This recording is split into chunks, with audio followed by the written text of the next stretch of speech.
The Ghost Odyssey, Episode 3, The Loch Ness Monster.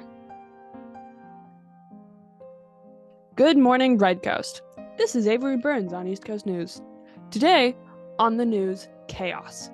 If you have been inside a meteor crater and have not yet noticed, the town has been an absolute disaster as of late. The Loch Ness Monster has been going on an absolute rampage as of lately, and with mysterious beings destroying our town, and it has been completely hectic. First off, the Loch Ness Monster, or Nessie as the locals call her, have been on a rampage, destroying the boardwalk down at the waterfront and killing more of the locals than usual. Her rampage has been a particularly different type of strange than our normal. And in worse news, yesterday we also had an incident where some bizarre force destroyed our beloved town statue of the town founder, Mae Jemison. Whoever has done this clearly has no respect for the importance of her to this town. The police force have been very busy searching for the horrible culprit, although they have not turned up much yet. Very few witnesses were there at the time of the crime, although we do have a report that one very anonymous witness claims that it was done by ghosts. Obviously, the source cannot be trusted, even though he is the only witness we have. Justin, the anonymous witness, says that this has happened around 10 at night. Obviously, we all know how anonymous witnesses are untrustworthy. So, today's weather, lights. Step out onto your porch and out of your cars. Observe how they fall from the sky. Large, asynchronous, as if the stars themselves are falling from the sky. The sky itself is a dark purple, the darkest you can think of, and then even darker, so deep it's almost a shade of blue, and yet it makes the lights falling stand out against there are different colors as they fall, blue, orange, green, with no clear pattern to their color. But much more terrifying than what appears to be the sky itself, falling, is the screams of terror that follow it, echoing in your ears, each scream a sound of terror and pain with their sudden crash into the earth. Their screams travel an unnatural distance, even for around these parts. Although you can see them falling, and their pain echoes in your head, chasing them would not allow you to find them any faster. Traffic. Today, there is no traffic. No cars on the road. Everyone is inside hiding the upcoming storm. The roads are large, even with the absence of cars, traffic, or any sign of life. Going on forever with the endless asphalt. A stray cat climbs across the road, unnerved by the lack of noise, people, or large and woolly crabs. Today's broadcast is sponsored by Gender. Gender can be many things to many people. As a society, we value it as a system of classification, although societies confuse the words gender and sex as synonyms for one another, as well as popularized the idea that there are only two of both sex and gender. Both of these things are a large spectrum, and that are different and unique to everybody. Gender.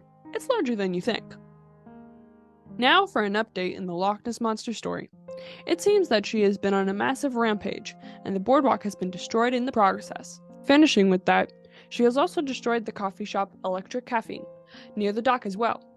In this tragic loss, Electric Caffeine owner Blaze Zhang has commented, "Nessie has been so unusual lately.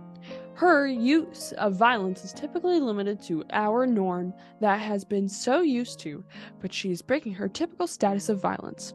The reasons for such are unknown, but are nonetheless concerning. It is to the relief of many that no one was hurt in the Electric Caffeine destruction, although many are left wondering, with Blaze, on what has caused Nessie to become so destructive, as she is always kind in the past to this town and its people." Down at the Recreation Center, there will be many bands performing in honor of Labor Day, as we are all once again excited to celebrate the glorious day in which sunlight entertainment was eradicated by our senior militia, many, many, many years ago. Today, we still continue to celebrate this holiday in honor of the members and the many seniors who are a part of the senior militia that helped us to live in this time of peace and happiness that we are in today. When out and about today, watch out for Gregory, folks. Since Nessie has started her rampage, Gregory, who belongs to the Bigfoot Nation and widely known as Nessie's good friend, has been causing chaos. Gregory has been destroying buses and causing traffic jams in his rampage, so do be careful of flying buses in today's forecast. With Halloween approaching, the city will be doing its annual Run and Hide, where we will be running and hiding from all of our favorite horror movie killers. Attendance will be everybody and mandatory. The game will end at midnight, as is typical of tradition. Good luck to everyone, and may we all live to see the next sunrise. Since the police have been so busy with both the Forsaken, the old ship that mysteriously washed up on shore a few months ago, as well as the Nessie incident, and as well as the uproar that has spawned from this, many of the creatures as well, such as the Bigfoots, the unicorns, and the penguincorns, yes, the ones who own the bowling alley, and yes, this means that they are currently closed to go on strike and advocate for Nessie, although what they are advocating for continues to be unknown to the public. With all of these incidents, the cops continue to be overworked and are currently requested that all crimes wait for another day. Wait for tomorrow. Wait for the next day. Just don't do it today, folks. Just not today. They are begging you, please. Not today. As for the Forsaken, it continues to evade capturing maneuvers as scientists have attempted to remove the ship from the shores of Sunset Beach. Their attempts, such as using the scientist helicopters and the magnificent Mothman movers. The ship appears to be unmovable, so we will continue to update you folks, but this has been no movement from the boat otherwise. Oh, great news! Mayor Elmore Cortez has released a statement that Nessie and the protesters have finally released their demands. Nessie and the protesters seem to be outside with their signs now.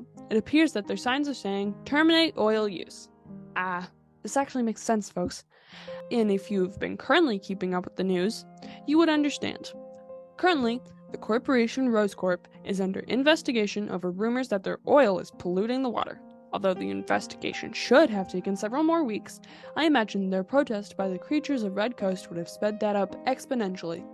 Personally, I'm very grateful for the creatures, for without them, who knows how long this investigation would have gone on for. Although, I imagine it would have been faster than several hundred years ago, when the police often hurt many of its citizens instead of protecting them.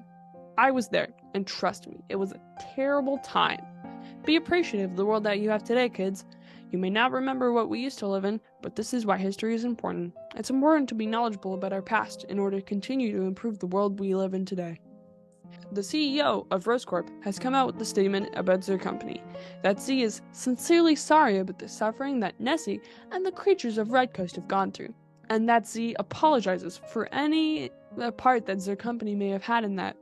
Although, Z says, it does bring into question the capabilities of these creatures and whether they are in a position to judge the cleanliness of the water. This statement comes after several other comments previously by Zer about the creatures of Redcoast. Frankly, not that I know who Frank is. This has not been the only comment in their career that has been derogatory against the many different groups of creatures, and yet they continue to be the CEO of a multi-million-dollar company. Strange how that functions. In other news, Planes, Trains, and Automobiles has been off the charts, with millions of listeners within a week of release. This has been an unexpected hit, especially with younger audiences. This seems to be an unusually large audience, especially attracting large numbers from the Jupiter region. Usually, since Jupiter typically sticks with their surface of the sun music, so it has to be a particularly appealing song for them to like it.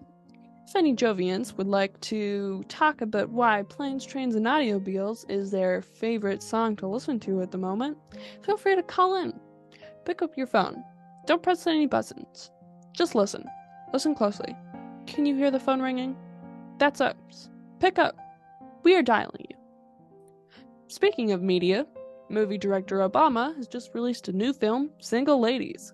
This film is starring iconic actress Beyoncé and how her character is discovering how the perfect pen can make or break her dream career.